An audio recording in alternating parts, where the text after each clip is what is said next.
Olá pessoal, bom dia, tudo bem? Finalmente chegamos aí à sexta-feira dos grandes descontos, então aproveite aí para você dar uma olhadinha, né? O meu livro novo, o Manual de Sobrevivência do Conservador no Século XXI, está quase esgotando. Aproveite aí, se você quiser garantir o seu exemplar, garanta agora. Primeiro link aqui embaixo no comentário fixado ali em cima, você já garante, tá bom? Ou então primeiro link aqui na descrição do vídeo, você já cai em todas as promoções com o meu livro e mais os outros também.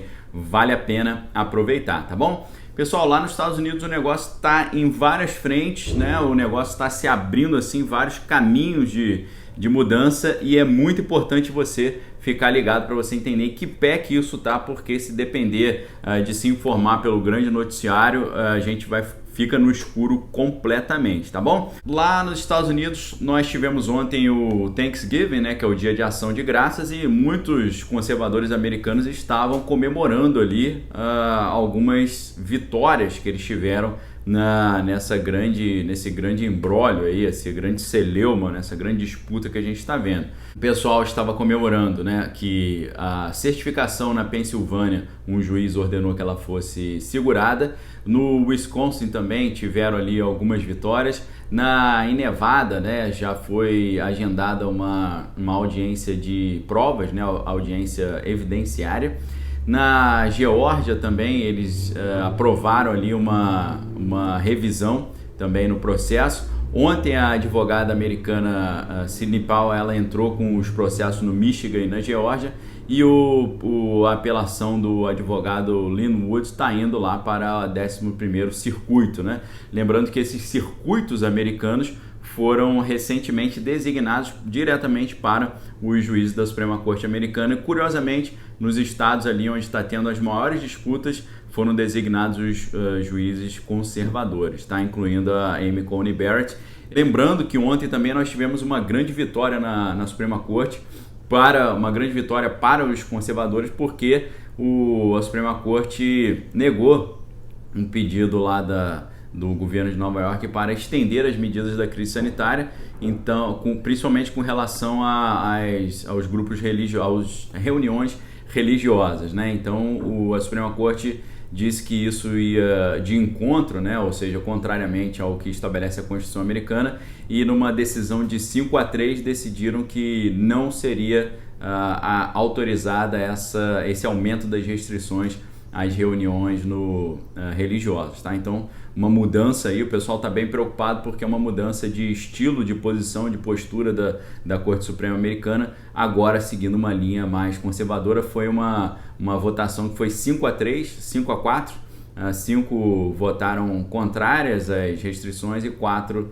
favoráveis, né? Então o pessoal já está falando que agora foi instaurada uma nova era lá nos Estados Unidos na Corte Maior, então eles estão bem preocupados aí com relação a isso, tá certo? Então, pessoal, lá na Pensilvânia o juiz ordenou a suspensão da certificação dos votos, né? Mandou dar uma segurada geral, e foi um juiz do Tribunal de Apelações e ordenou que os funcionários estaduais suspendessem quaisquer outras medidas para certificar os resultados eleitorais, um dia depois do governador Tom Wolf dizer que teria certificado lá o Biden como vencedor, né? Então mostra aí uma vitória dessa equipe jurídica do presidente americano, né? Equipe essa que o pessoal está dizendo que só está tendo derrota, né? E aí você fala, mas isso aqui é derrota? Então é realmente um negócio complicado, né? Lá no Wisconsin, um grupo chamado Project Amistad, né? Eles entraram com um pedido também para rever muitas das cédulas ali que, segundo eles, tiveram algum tipo de problema, né? Segundo esse grupo, né, o grupo Amistad, eles identificaram mais de 150 mil células com problemas, né? E pediram para que esse caso fosse revisto, tá bom? Lembrando que no estado do Wisconsin a vitória do candidato Biden é de 20 mil pontos, né? Então, com 150 mil cédulas revisadas, a gente pode ver uma mudança nessa vantagem aí de apenas 20 mil pontos, tá bom? Lá no estado de Nevada, né, que é um estado que estava sendo pouco falado, a gente estava falando muito sobre Geórgia, sobre Pensilvânia, sobre Michigan, sobre Wisconsin, mas agora o juiz do estado de Nevada, ele concordou em ouvir evidências da campanha do presidente Donald de problemas na questão eleitoral. Então isso foi uma grande vitória para eles também. O nome do juiz é James Russell.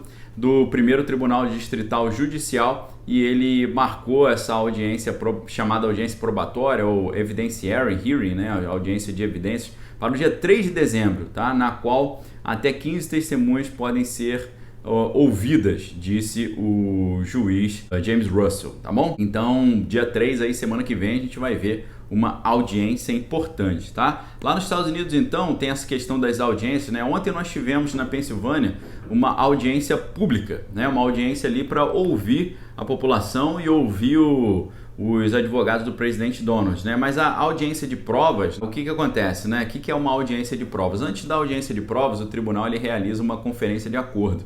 O objetivo da conferência de acordo é resolver as divergências sem ter que ir para o julgamento, né? E aí, se não for possível chegar a um acordo nessa conferência anterior, o caso é encaminhado para a audiência de prova. Durante a audiência de prova, né, as partes apresentam provas e testemunhas em apoio às alegações da petição para essa audiência, né? E aí há o direito de questionar as testemunhas e as provas e também de apresentar as próprias evidências ou testemunhas. E aí as pessoas que entram com o pedido têm o direito então de apresentar os seus argumentos e também mostrar, né, o que eles têm ali de substância, e no final da audiência o juiz decide se ocorreu algum tipo de irregularidade e se o negócio precisa ser encaminhado. Então também nós tivemos lá na Corte de Apelações na Geórgia, né, também o negócio está bem encaminhado, porque lá na Corte de Apelações o juiz ele autorizou uma expedited review, né? Que é isso? É uma revisão rápida para o processo, ou seja, aquela revisão acelerada. A mídia, poucos veículos que noticiaram essa decisão estão dizendo que o juiz falou que talvez ele não tenha autorização para fazer isso, que não seja o lugar certo. Mas na quarta-feira à noite, o advogado ali que está não na equipe do presidente, mas lutando, segundo ele, em favor do povo americano, ele tuitou, né, que o 11º circuito americano, como se fosse uma comarca, né, jurídica, concedeu, né, autorizou a sua moção de emergência para revisão rápida desse processo, tá certo? Ele colocou esse pedido na sua conta do Twitter, né? Então ali nós vemos a autorização da parte do David Smith, que é chefe cabeça ali da Corte de Apelações do 11º Circuito, dando essa autorização aí para acelerar essa revisão. E o que o pessoal está dizendo não sei se vai para frente, porque o juiz falou que não sabe se exatamente ele tem a jurisdição para fazer isso e tal. Então vamos ficar de olho aí, porque a gente precisa ver como é que essas várias frentes vão caminhar, né? O juiz falou que parece que esse tribunal pode não ter jurisdição para lidar com esse recurso, né? E se for determinado, né, que esse tribunal não tem jurisdição, o recurso será rejeitado. É só isso que a mídia noticia, né? Ela noticia que ele aceitou esse pedido para poder fazer essa revisão acelerada, tá bom, pessoal? Essas são as frentes que nós temos nessa sexta-feira e tem muita coisa acontecendo. Semana que vem, então, já tem audiências aí agendadas. Houve uma audiência pública aí com a participação do próprio presidente por telefone. O advogado Rudolph Giuliani trouxe várias informações. Depois também a advogada Diana Ellis também trouxe várias informações. O senador estadual, lá nos Estados Unidos tem senador estadual. O senador estadual que encabeçou essa audiência pública lá no Senado da Pensilvânia, que é o Douglas Mastriano, também trouxe várias informações. É um PhD também, coronel do exército americano ali, foi bem incisivo na fala, bem fundamentado, né, mostrando o que está em jogo dentro desse processo que a gente está vendo, tá bom, pessoal? Então são muitas notícias, convido vocês a ficarem de olho aí. Na parte da tarde a gente traz mais informações, tá bom? Dê uma olhadinha nos livros, principalmente o meu novo livro, Manual de Sobrevivência Conservador no Século XXI, que está aí já acabando, tá bom? Garanta já o seu exemplar. Um abraço, fique com Deus, examine todas as coisas, retenha o que é bom, a gente se vê mais tarde, se Deus assim o permitir. Um abraço, valeu!